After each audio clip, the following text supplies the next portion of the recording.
Is that Hush? So I can see I've, the cameras. Didn't they have a I've water known tank? Bubba about as long as I've known anybody here, so I Don't can. forget your move around shots.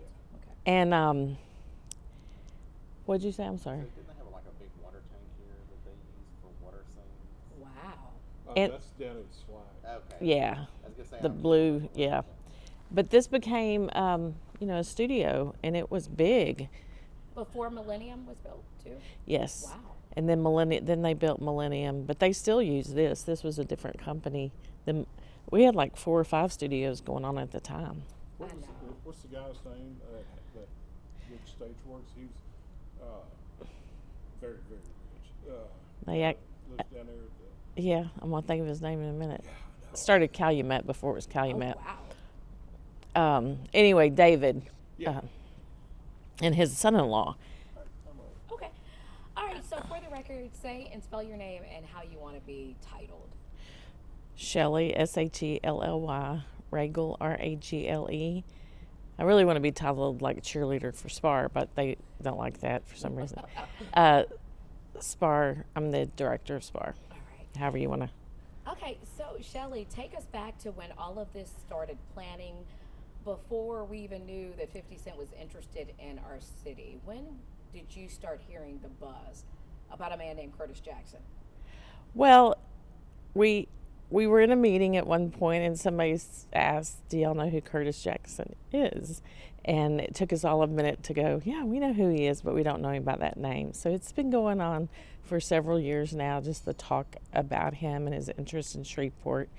And so it really picked up over the last 2 years. All right, so 2.5. you actually had a chance to meet with him, I assume talk with him, because you kind of helped put this thing all together.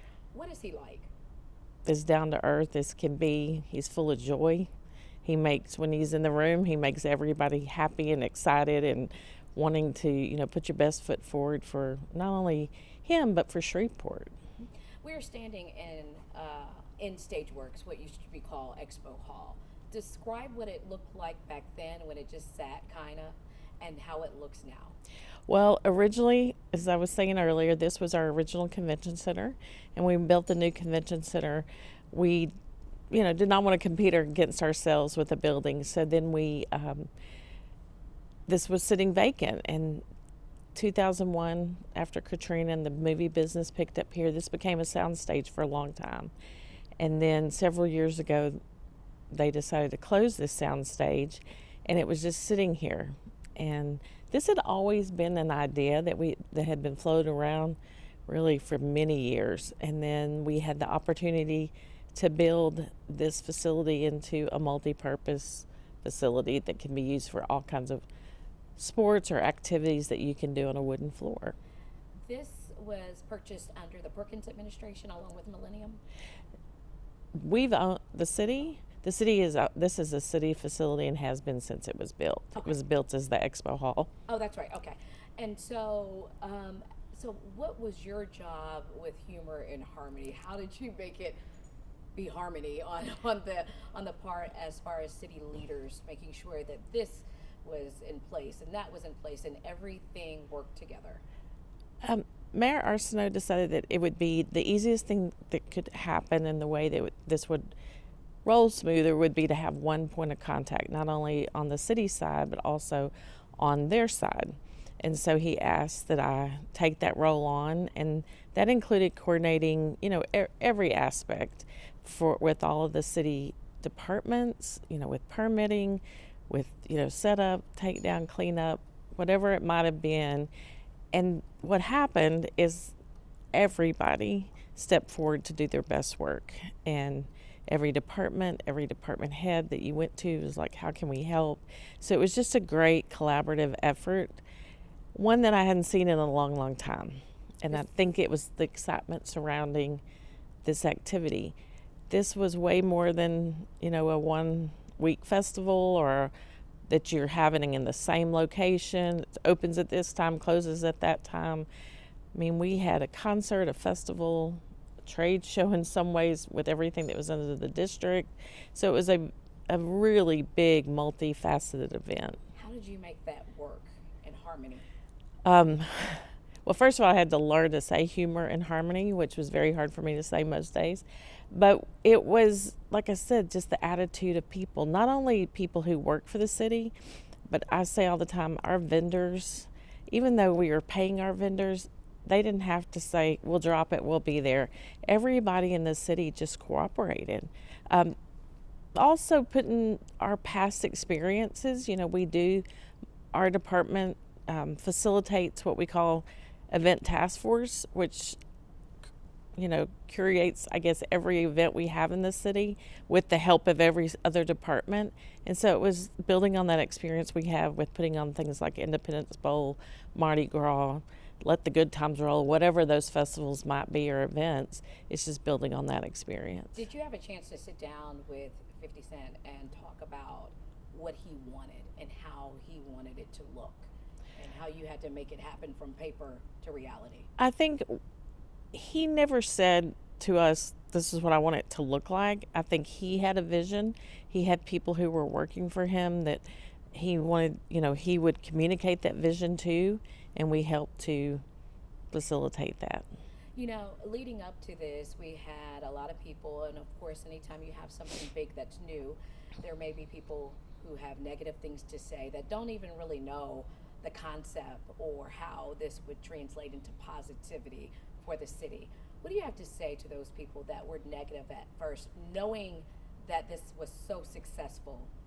I think anytime you have something new or you make changes, it's may come across as negativity, but I think it's hesitation because you're concerned, like, is this going to work? How are we going to make it work? So that negativity is more about the unknown. And I think we're all that way in some aspects.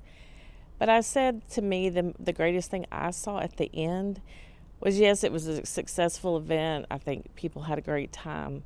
But to see people take pride in the city and what we were able to produce was probably the proudest moment I had. It was not that, yes, it was successful. There were lots of people. There were lots of people attending events.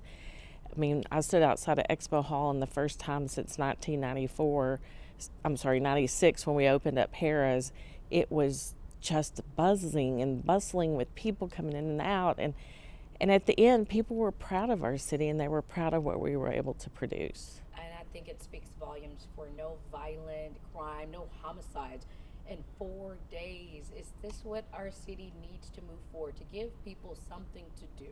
Is this the answer? Well, I'm certainly not the expert in that.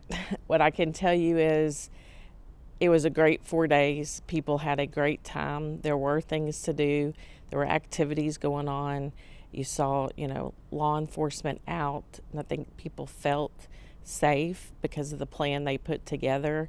So I'm certainly not the one to ask what the answer to all that is, but I know that we had a great 4-day weekend, and I think it was a combination of everything. People being out, we were conscious about cleaning up, we were conscious about lighting. So there were a lot of things that we implemented that, can be used all year long. It took 90 days. Did you think to yourself, oh boy? Yes. And everybody keeps saying 90 days. I'm like, that's almost 3 months. Our first organizational meeting was June the 10th. So it went really fast. You didn't have a lot of, time to really, think about all the aspects. Had we had longer, it would have been, maybe easier. But like I said, this community just came together. People that we rely on not only internally but externally were so helpful and just stepped up because everybody wanted the best for the city for that weekend. I saw unity. I saw black people. I saw white people. I saw smiles. It made me feel so good that it just felt like everybody was happy, like you said, in unity together. And, and we know that the country and just in general is just divided in some areas, but it came for that weekend. I did not see that. No. Like I said, he exudes joy. If somebody asked me how I would describe him, I use the word joyful, which is different than happy. He's outwardly joyful, and I think that's what you saw in our community that weekend. It was joy and pride and something we've been missing, and we have a lot to be proud of in our community. You can take every event I mentioned earlier. Should be proud of that. The Independence Bowl, which is nationally televised. People are looking at Shreveport all the time, but I think he brought a different aspect. He brought a different star power, if you will, to our community for people to see us, and we were proud that people saw Shreveport, and I think it showed. And because you were in the middle of all of this, did you have a chance to go to some of the events? Which ones did you like the best? I had a chance to go to the events when there was something that they needed me for, so it wasn't always, Right. going. I didn't get to really sit down, but I was here throughout that entire, time, and I thought this building was transformed into something just so incredible. And when you saw pictures of it later, you're like, that's in Shreveport. It was a beautiful facility. I loved the district, the Red River district, seeing people just sitting out, enjoying themselves. I mean, it could have been, the weather cooperated, all of those things. The dome, what a beautiful, I got to see it from kind of all aspects of the city, above the city. And it was just, how awesome was that? It was an art show in itself. Everything at Municipal, we got to use one of the most historic buildings in our city that, they were proud of. They were comparing it to other places they had played before. So it was, just a lot of moments of pride, a lot of moments of that I got to experience. Right now, StageWorks is empty. I want you to look at the basketball court and describe what you saw on that night, that there were thousands of people in here for that celebrity Yes. basketball game. It was, like I said, it was a beautiful night. It just was transformed with the lighting and the, everything that was going on. The energy in the room probably was more than anything else. You could just feel people being excited about being here, getting to see, the Stars play basketball, and it was just energy. There's lots of positive energy in here that night. All right, so when's the next one?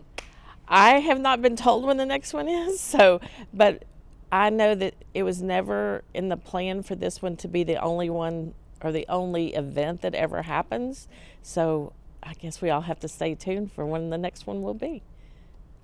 Got any questions? Yeah. So ask about, because I think you should say this because I think it was good. Whenever they compared some like Festival Oh, Plaza yes. and all that Yes. stuff and what they thought about that. That's Okay. probably easier to answer than what I felt. Because the one thing that we should really take pride in our community is the amenities we have. We would take people who were with Live Nation, or we'd take people who promote shows all over the country or all over the world to places like Festival Plaza, and they would just be blown away. This is incredible. We can't believe y'all have this. It's so easy to do events in. It has all the infrastructure, and they were going to order like portable bathrooms, and they're like, it has bathrooms. We should be so proud. When they walked in this building, their jaws dropped. Like, this is incredible. They felt the same way when we started at the stadium, looking at the stadium, the infrastructure that we have there. And then, of course, Municipal.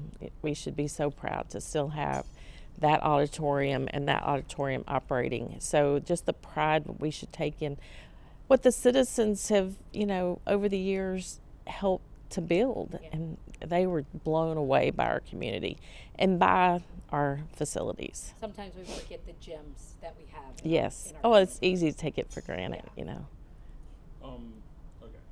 So when you answer, talk to Don. Let's talk about the decision of moving from Indy down to Municipal and everything else downtown. Tell us about how all that went down. Well, August, they kept saying, will it be hot? And we said, yes. They said, well, you think it's going to rain? You better hope it does. It's August. And Independence Stadium not having cover, not having air conditioning, they got really concerned about the heat. And,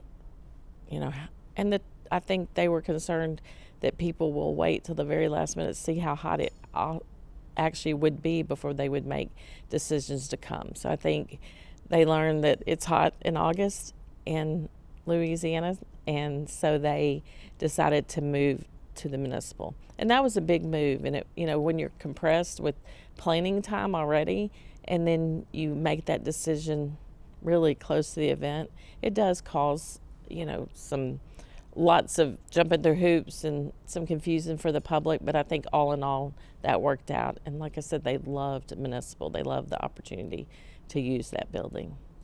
That did open a show of weakness.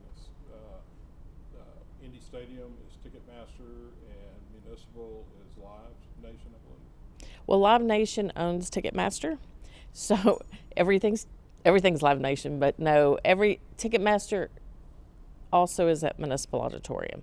So What was the confusion? Because we had people in the newsroom that had tickets through Ticketmaster, and they didn't know till the day before their ticket, you know, like where their seat was going to be. Yeah. I think when you're trying to move, when you're moving, it's kind of like when we renovated Independence Stadium. Some people had sat in the same seats for years and years with their Independence Bowl ticket, and when you redo a stadium like we did, they didn't know where their seats were going to be. Well, then that was the same thing that happened. So you had seats at Independence Stadium, and you'd bought them at a particular price. They wanted to be sure, and it took them some time to translate that to what was going to happen at Municipal.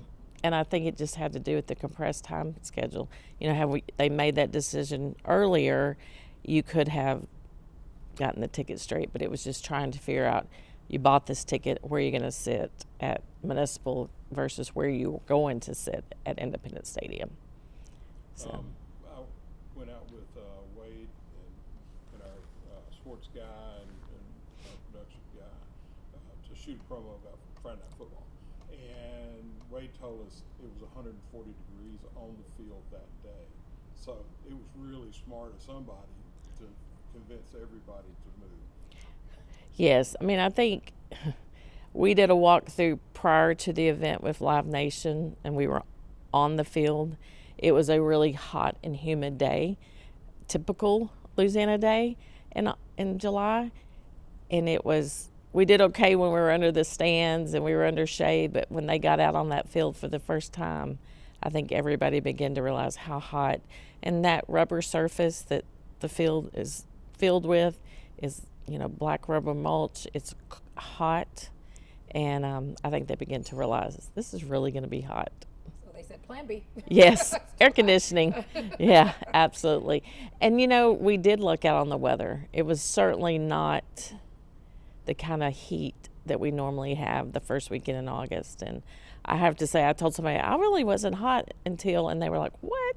But, you know, we're used to it, Yes. you know. 95 is cool for us. Right. We all are getting excited. We're getting our fall clothes out this week. It's in the 80s. So, yes, we're used to it. But, boy, when they hit that field and stood in the sun and got to thinking about not only they had tables on the field, how hot it would be for people coming to the event, they also thought how hot it would be for the performers. Yeah. This room right here, it was set up to do, you know, basketball tournaments and pickleball and all that. Will it be still used? Will the city still use it like that when Curtis Jackson doesn't need it? We have not finalized our negotiation on the contract with him. Do you want me to start over? Yeah, that's fine. Yeah. Yeah, because I was looking at you, and Yeah, I know. so we haven't finalized our contract with Curtis Jackson on this facility. Our hope is that he continues to use it in the same way it was designed to be used, and that's what I think the administration expects, that when you're not using it for something else, we're renting it for, you know, it was never designed to be a recreational center. It was designed to be an event center. Volleyball, like you said, pickleball, anything, wrestling, anything you can do, certain age, cheerleading competition, things like that. And it wasn't designed to compete with the convention center. What happens is sometimes we'll have volleyball tournaments. The convention center can't hold them all. This should be the overflow. You have cheerleading. When you have a cheerleading competition over there, this should be your overflow. So you would still have those types of events in here, but then intermixed with that could be other things. You know, we've had huge boxing events in this building before. You know, we've had concerts in here, things like that.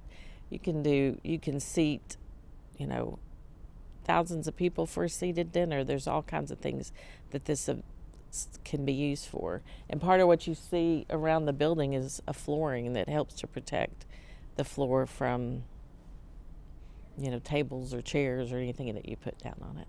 Okay. One last thing, and I've said this to a number of people.